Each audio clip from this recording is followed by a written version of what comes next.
Magandang umaga po sa lahat ng mga kaklase ko sa Re-Ed 144. Ang aking tatalakayin ngayong araw ay tungkol sa kung ano ang sabi ng Biblia at ng Simbahang Katoliko ukol sa mga informal settlers.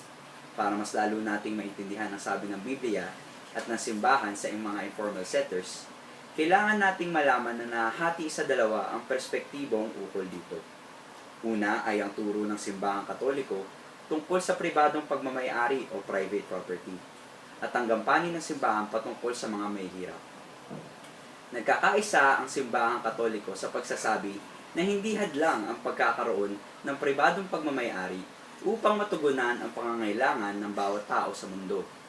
Ang inihiling lamang ng simbahan ay ang pakikiisa ng mga mamamayan upang paigtingin ng pagkakawang gawa ng hindi nakakaangat ang mga piling tao lamang.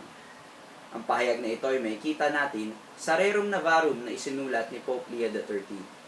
Isa rin sa mga sinabi ng simbahan ayon sa Pacem in Terris na isinulat naman ni Pope John XXIII ay ang karapatan ng bawat tao na makapamuhay ng maayos at disente. Kasama na rito ang pagkakaroon ng maayos na tahanan na karamihan sa mga informal settlers ay wala.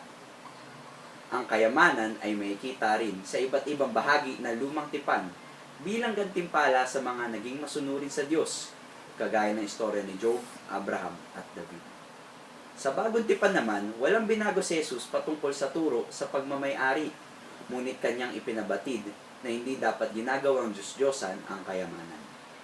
Sa luma at bagong tipan, mapapansin na ang pagmamahal sa kapwa ay siyang hayag na ipinag-uutos ng Diyos. Makikita sa Levitico, Kabanata 11, verso 18, "Huwag kayong manghihiganti o magtatanim laban sa mga anak ng inyong bayan, kundi iibigin ninyo ang inyong kapwa na gaya sa inyong sarili. Ako ang Panginoon." At sa Marcos, Kabanata 12, verso 31, "Ibigin mo ang iyong kapwa gaya ng pag-ibig mo sa iyong sarili. Wala nang ibang utos sa higit pa sa mga ito." Naniniwala ang simbahan na kahit na mayroong karapatan ang bawat isa na magmay-ari ng mga kayamanan, kailangang lagi niyang isantabi ang karapatang ito kung may nangangailangang mas higit kaysa sa kanya. Binibigyan din ng kapangyarihan ng simbahan ang mga gobyerno na kilalanin ang nakabubuti para sa nakararami. Kung gayon man, may karapatan ang gobyerno na paalisin ang mga tao na nasa hindi tamang lugar ng paninirahan kung ang lugar na ito ay gagamitin para rin sa kapakanan at pakinabang ng bawat tao. Dito natin makikita ang maliit na hindi pagkakaayon ng ating awa sa ating mga kapuspalad na mamamayan at sa pag-isip sa kapakanan na nakararami at paglabag ng kanilang karapatang mamuhay ng maayos. Ngunit maaari nating sabihin na karamihan naman sa mga informal settlers ay hindi rin naman maganda ang bahay na natitirahan, at sa pagbuwag ng kanilang mga dating bahay ay may mga nakalaang paglilipatan sa kanila na mas maganda. Malinaw na sinasabi sa unang Juan Kabanata 3, verso 17 na datapwat ang sinumang mayroong mga pag-aari sa sanlibutan ito at nakikita ang kanyang kapatid na nangangailangan at doon ipagkait ang kanyang awa, paanong mananahan ang pag-ibig ng Diyos sa kanya?